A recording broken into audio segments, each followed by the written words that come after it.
নিঃস্ব অবস্থায় কি দোয়া করতে পারেন একজন মানুষ, এই দোয়াটা শিখে নেন, ইনশাআল্লাহ আপনার জীবনের সমস্ত সংকট কেটে যাবে ইনশাআল্লাহ। আমি নিজেও এই দোয়াটা বেশি বেশি করার চেষ্টা করি। দোয়াটা হচ্ছে, মুসা আলাইহিস সালাম একটা গাছের নিচে হেলান দিয়ে বসলেন, বসে দেখলেন দুইজন মেয়ে দাঁড়িয়ে আছে দূরে, পানি নিতে পারছে না, লোকজন পানি নিয়ে যাচ্ছে, ওরা দাঁড়িয়ে আছে বেচারি। মুসা আলাইহিস সালাম গিয়ে বললেন, কি সমস্যা আপনাদের? এটা নিয়ে আপনারা আবার মেয়েদের সাথে কথা বলার চেষ্টা করেন, ঠিক আছে? তো মাহারাম গায়রা মাহারাম মেনে চলে।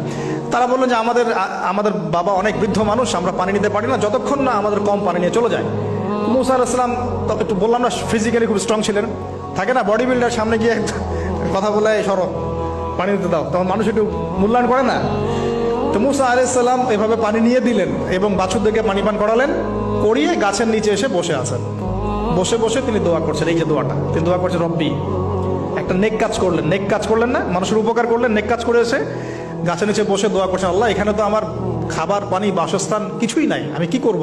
রব্বি ইন্নি লিমা আনজালতা ইলাইয়া মিন খায়রিন ফাকির, রব্বি ইন্নি লিমা আনজালতা ইলাইয়া মিন খায়রিন ফাকির। আবার বলেন, রব্বি ইন্নি লিমা আনজালতা ইলাইয়া মিন খায়রিন ফাকির। অর্থ হচ্ছে, হে আল্লাহ, তুমি তোমার পক্ষ থেকে আমার উপরে যে নেয়ামতগুলো দিবে, আমি এর জন্য ফকির হয়ে বসে আছি। আল্লাহ অর্থ বুঝে পড়বেন ভাই, নামাজ রোজা হজ জাকাত যাই করেন আল্লাহর ওয়াস্তে অর্থ বুঝে পড়বেন। অর্থ বুঝে পড়লে আপনার ইবাদতের স্বাদ পাবেন, তৃপ্তি পাবেন, আল্লাহর সাথে কানেকশন হবে, আল্লাহর নূর পাবেন, মাআরিফত পাবেন, সত্য স্বপ্নও দেখবেন তখন ইনশাআল্লাহ। তখন শুয়ে শুয়ে সত্য স্বপ্ন দেখবেন ইনশাআল্লাহ। আল্লাহ পাক তৌফিক দান করবেন। এবার আল্লাহ পাকের সাহায্য নেমে আসলো, ওই দুই মেয়ের মধ্যে একজন হেঁটে হেঁটে চলে আসছে। এবার এই মেয়ের হাঁটা সম্পর্কেও কোরআন কথা বলেছে, সুবহানাল্লাহ। এই মেয়ে কিভাবে হেঁটে এসেছে এই হাঁটার বর্ণনাও কোরআন দিয়েছে। কোরআন বলেছে এই মেয়ে হেঁটে আসছে লাজুক পায়ে। এখন আপনি এই পুরো ওয়ার্ল্ডের মেয়েদের হাঁটা দেখেন, লজ্জা আছে? তাহলে মেয়েদের সাথে লজ্জার একটা গভীর সম্পর্ক আছে। এই মেয়ে প্রশংসা আল্লাহ পাক কোরআনে করলেন, লাজুক পায়ে লাজুক ভঙ্গিতে অবনত নয়নে সে হেঁটে আসলো। এখন আপনি খেলে যান, গো টু খেল, আপনাদের টুইন টাওয়ারে যান, দেখেন সবার হাঁটা চলা দেখেন। হায়া লজ্জার কোনো বালাই আছে এখানে?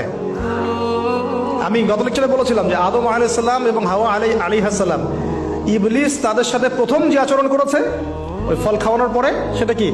তাদের গা থেকে পোশাক খুলে পড়ে গেছে, মানে নগ্ন করে দিয়েছে আমাদের পিতামাতাকে, মহাবিশ্ব নগ্ন করে দিয়েছে কে?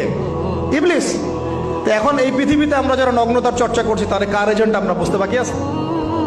আমার কথা কি বুঝতে পারছেন কিনা? এই কানেকশন মেলানোর চেষ্টা করেন, ডটসগুলো মেলানোর চেষ্টা করেন। সামনে যাই প্রিয় ভাই, এই মেয়ে এসে বলছে, আমার বাবা আপনাকে ডাকেন, আমার বাবা আপনাকে ডাকছেন। তিনি গেলেন, বাবা শুআয়ব আলাইহিস সালাম। তখন এক বোন ইনডাইরেক্টলি বাবাকে বোঝাচ্ছে যে বিয়ে শাদী দিলে ভালো হয়। এক বোন বলছে যে আপনি তো তাকে পুরস্কৃত করতে চাচ্ছেন, তাহলে এইরকম কওয়িউন আমিন একজন মানুষকে সবচেয়ে ভালোভাবে পুরস্কৃত করা যায় তার যথাযোগ্য প্রতিদান দেওয়ার মধ্য দিয়ে। তো মেয়ের ইশারা বাবা বুঝেছেন, তিনি নিজের এক মেয়ের সাথে মুসা আলাইহিস সালাম বিয়ে দিলেন, সুবহানাল্লাহ। তবে শর্ত দিলেন, দেনমোহর কি? মোহর তো নাই। মোহর কি? এবার মোহর হচ্ছে 8 বছর তোমাকে আমার ফার্মে কাজ করতে হবে। এটা আগেকার একটা স্টাইল ছিল, সুন্নাহ। এটা এখন নাই যদিও, আগে এরকম ছিল যে দেনমোহর দেওয়ার জন্য এই একটা পদ্ধতি ছিল। যেমন ইয়াকুব আলাইহিস সালামের ক্ষেত্রেও এরকম 7 বছরের কথা আসছে, তিনি 7 বছর তার শ্বশুরের ফার্মে কাজ করেছেন। এটা নতুন ছিল না ওই সময়, এটা কমন ছিল। এখন যেমন আমাদের দেশে কমন 10 লাখ টাকা মোহর হবে, 10,000 টাকা দিব, বাকিটা সব বাকি, তাই না? তো এরকম আর কি কমন কিছু বিষয় থাকে আর কি। আস্তাগফিরুল্লাহ, মাফ করো।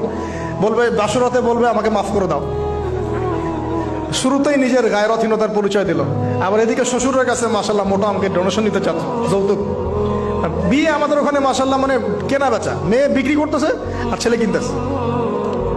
এবার 8 বছর পূর্ণ করা হলো, তিনি আরো 2 বছর 10 বছর পূর্ণ করলেন। এই 10 বছরে মুসা আলাইহিস সালাম নববী পরিবেশ পেলেন, অভিভাবক পেলেন, স্ত্রী পেলেন, প্রেমময়ী সন্তান ইত্যাদি সবকিছু। এবার আল্লাহ রাব্বুল আলামিন তাকে মিশরের দিকে যাওয়ার যে সময়টা এখন হয়ে গেছে, 10 বছর হয়েছে, মিশরের দিকে যেতে হবে। যাওয়ার পথে স্ত্রীর প্রসব বেদনা উঠেছে। তখন মুসা আলাইহিস সালাম আগুন খুঁজছেন। আগুন কি খুঁজছেন ভাই? আগুন খুঁজতে খুঁজতে খুঁজতে খুঁজতে তুর পাহাড়ের ওখানে গিয়ে দেখছেন যে আগুন গাছে জ্বলছে, সবুজ পাতার উপরে আগুন, তিনি অবাক। এই সময় আওয়াজ আসলো, বিসমিল্লাহির রহমানির রহিম, ইন্নী আনা রাব্বুক ফাখলা'না আলাইক ইন্নাকা বিল ওয়াদিল মুকদ্দাস তুয়া। মুসা, ইন্নানি আনা আল্লাহ লা ইলাহা ইল্লা আনা ফা'বুদনি ওয়া আকিমিস সালাতা লিযিকরি। মানে এখানে অনেকগুলো কথা আছে, সূরা তাহার মধ্যে আছে। আওয়াজ চতুর্দিক থেকে ভেসে আসলো, মহান আল্লাহ রব্বুল আলামিন তার শান অনুযায়ী, তার ইজ্জত অনুযায়ী তিনি যেভাবে কথা বলেন সেভাবে মুসা আলাইহিস সালামের সাথে কথা বললেন। আল্লাহু আকবার। বললেন, ইয়া মুসা, হে মুসা, ইন্নানি আনা আল্লাহ, নিশ্চয় আমি আল্লাহ, লা ইলাহা ইল্লা আনা, আমি ছাড়া কোনো ইলাহ নাই, ফা'বুদনি, তুমি আমার ইবাদত করো, ওয়া আকিমিস সালাতা লিযিকরি, আমার ইবাদতের জন্য সালাত কায়েম করো, আমার জিকিরের জন্য সালাত কায়েম করো, আমার স্মরণের জন্য সালাত কায়েম করো। ফাখলা'না আলাইক, তোমার জুতা খুলে ফেলো, ইন্নাকা বিল ওয়াদিল মুকদ্দাস তুয়া, তুমি তুয়া উপত্যকায় আছো, পবিত্র তুয়া উপত্যকায় আছো। আদব শেখানো হলো, এভাবে অনেক কথোপকথন হলো। নবী মুসা আলাইহিস সালাম ভয় পেয়ে গেলেন এবং আল্লাহ পাক আরো কথা বললেন, ওয়ামা তিলকা বিয়ামিনিকা ইয়া মুসা, তোমার ডান হাতে এটা কি? মুসা আলাইহিস সালাম বলছেন, ক্বালা হিয়া আসায়া আতাওয়াক্কাউ আলাইহা ওয়া আহুশু বিহা আলা গনামি ওয়া লিয়া ফিহা মাআরিব উখরা, এটা তো আমার লাঠি, এটা দিয়ে আমি ডালপালা পারি, আমার ওই যে গবাদি পশু চড়াই। আল্লাহ পাক বলছেন যে ছুঁড়ে মারো, আলকিহা ইয়া মুসা, এটা ছুঁড়ে মারো। ফালকাহা, তিনি ছুঁড়ে মারলেন, ফাইদা হিয়া হাইয়াতুন তাসা, এবং এটা ছোটাছুটি শুরু করলো, বড় একটা সাপ হয়ে গেল। সুবহানাল্লাহ। এগুলো কোনো গাল গল্প নয়, এগুলো আল্লাহ রাব্বুল আলামিনের মুআজিজা, মুআজিজাতুল কুবরা, এটা বড় মুআজিজা। তিনি পিছনের দিকে দৌড়ানো শুরু করলেন সাপ দেখে, খাইফান ইয়াতারাক্কাব, মানে ভয়ে দৌড়ানো শুরু করলেন। আল্লাহ পাক বলছেন, লা ইয়াখাফু লাদাইনাল মুরসালিন, আমার কাছে রসুলগণ ভয় পায় না, তুমি ভয় পেও না, তুমি ওটাকে ধরো পিছন থেকে, সেটা আবার লাঠি হয়ে যাবে। পিছন থেকে হাত দেওয়া হলো, লাঠি হয়ে গেল। সুবহানাল্লাহ। এবার বলছে যে তুমি তোমার বগলের নিচে হাত ঢুকাও। মুসা আলাইহিস সালাম বগলে হাত ঢুকালেন, বের করলেন, হাত থেকে টর্চ লাইটের মতো আলো বের হওয়া শুরু। এটা দ্বিতীয় নিদর্শন। কেন দেয়া হলো নিদর্শন? এবার আল্লাহ পাক তার দায়িত্বটাকে বলছেন, তোমাকে নিদর্শনগুলো কেন দিলাম, তোমাকে মনোনীত কেন করলাম, কেন তোমাকে মনোনীত করলাম? মুসা, তোমার কাজটা কি? তোমার কাজ এখন এটা, ইযহাব ইলা ফিরআউনা ইন্নাহু তাগা, তুমি ফিরআউনের কাছে যাও। ফিরআউন সীমা লঙ্ঘন করেছে, মনে আছে ফিরআউনের কথা? সীমা লঙ্ঘন করেছে। তখন মুসা আলাইহিস সালাম তার অপারগতা প্রকাশ করছেন এভাবে, তিনি বলছেন, আল্লাহ, আমার তো জিহ্বায় জড়তা আছে, আর আমি তো ওখানে এক ব্যক্তি, আমার খুনের অভিযোগ আমার কাঁধে, আমি এখন কিভাবে কি করবো আল্লাহ? তখন আল্লাহ রাব্বুল আলামিন বলছেন, এই দোয়াটা করো। কোন দোয়া? মুসা আলাইহিস সালাম বললেন, রব্বি ইশরাহ লি সাদরি, হে আল্লাহ, আমার বক্ষ প্রশস্ত করো, ওয়াসসির লি আমরি, আমার কাজকে সহজ করে দাও, ওয়াহলিল উকদাতাম মিন লিসানি, আমার জিহ্বার সমস্ত জড়তা দূর করে দাও, ইয়াফকাহু কাওলি, যাতে মানুষ আমার কথা বুঝতে পারে। আর আমার সাথে আমার পরিবারের মধ্য থেকে ওয়াজআলনি ওয়াজিরাম মিন আহলি, আমার পরিবারের মধ্যে একজন ওজির আমাকে দাও, সাথী। হারুন আখি, আমার ভাই হারুনকে দান করো। সুবহানাল্লাহ। হারুন আলাইহিস সালামকে নবুয়ত দেওয়া হলো, দুজনকে আল্লাহ পাক এখন বলছেন, ইযহাবা ইলা ফিরআউন, তোমরা দুজন এখন ফিরআউনের কাছে যাও। ফাইন্নাহু তাগা ফাকুলা লাহু কাওলান লাইয়িনা, তবে তাকে গিয়ে কর্কশ ভাষায় কথা বলবে না, নরম স্বরে কথা বলবে।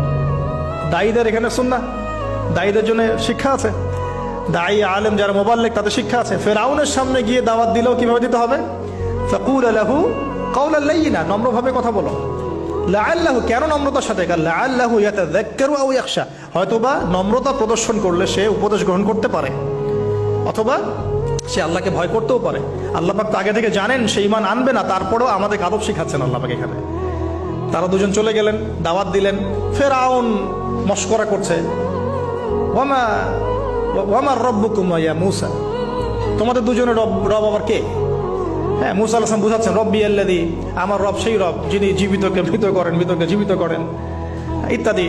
মানে যার হুকুম ছাড়া একটা গাছের পাতাও নড়ে না, যিনি মাটি থেকে সব উৎপন্ন করেন, বৃষ্টি বর্ষণ করেন, সব বুঝালেন। ফিরআউনের বক্তব্য তখন এটাই ছিল, তোমাদের কাছে কি কোন নিদর্শন আছে, কোন আয়াত নিদর্শন আছে? হ্যাঁ, নিদর্শন আছে। কি? লাঠি ছুঁড়ে মারলেন, সাপ হয়ে গেল। এখন ফিরআউন বলছে, এটা তো জাদু, এটা কি? আমার জাদুকররা ওটা পারে, জাদুকরটাকে ডেকে না হলো, জাদুকররাও লাঠি ছুঁড়ে মারলো, সাপ হয়ে যাচ্ছে। কিন্তু এই বড় সাপ ওদের সব সাপকে খেয়ে ফেললো।